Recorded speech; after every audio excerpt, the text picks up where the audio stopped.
bí Osibajo bá ṣe ààrẹ tí ó wọlé Tinubu àtẹ Tinubu ni ó lò tí ò bá lo structure Tinubu tó ti wà nílẹ̀ àtẹ rẹ̀ tó ti wà nílẹ̀ ni ó lò. Okay. Kò síbi tẹ́ ẹ dé lónìí tẹ́ ẹ wọ̀ bóyá lé ni bóyá lù ni bóyá gbègbè kan ni tẹ́ ẹ ní rí àtẹ Tinubu ń bẹ̀.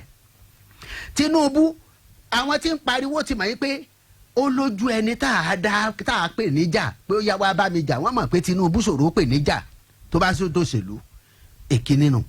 Èkejì ni pé tá a bá wá wò ó ní orílẹ̀-èdè Nàìjíríà yìí tá a wò ó pé ó dáa kò burú o ẹ jẹ́ àyàn ààrẹ o ta ló ti ní nǹkan ẹ̀rí pé ẹni ti ṣe báyìí ó ti ṣe báyìí ó ti ṣe báyìí. Ẹ jẹ́ wá wo ọ̀pọ̀lọpọ̀ ń sọ̀rọ̀ ọjọ́ orí mo ti sọ̀rọ̀ ọjọ́ orí fún yín lẹ́ẹ̀kan.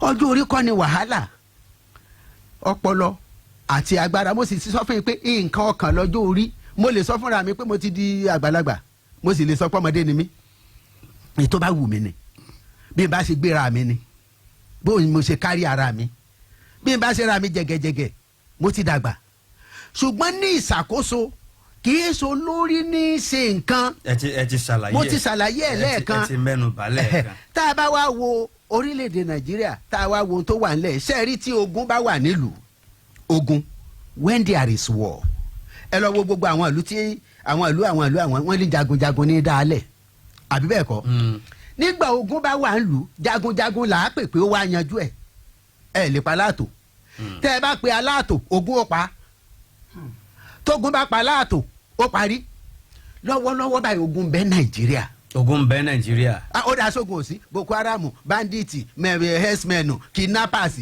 kí ló tún kù tí ó jójogun lọ èèyàn mélòó ní ń kú Nàìjíríà lójúmọ́ èèyàn mélòó ní ń kú Nàìjíríà lọ́sẹ̀ èèyàn mélòó ní ń kú Nàìjíríà lóṣù ṣé wọ́n ń kú lógun gan tó yun níbi àti declare war ṣé wọ́n ń kú tó bẹ́ẹ̀ ogun wà Nàìjíríà lọ́wọ́lọ́wọ́ tá a la lè lò tí ó yanjú rẹ̀ jagunjagun ni o.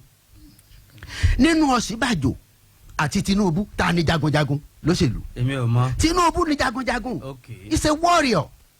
He's the person that can face it pé ó yá ẹnì so kó bẹ̀rù ta ló ṣe nàdẹ́kù àwọn wo ló fèsì ológun àwọn ni.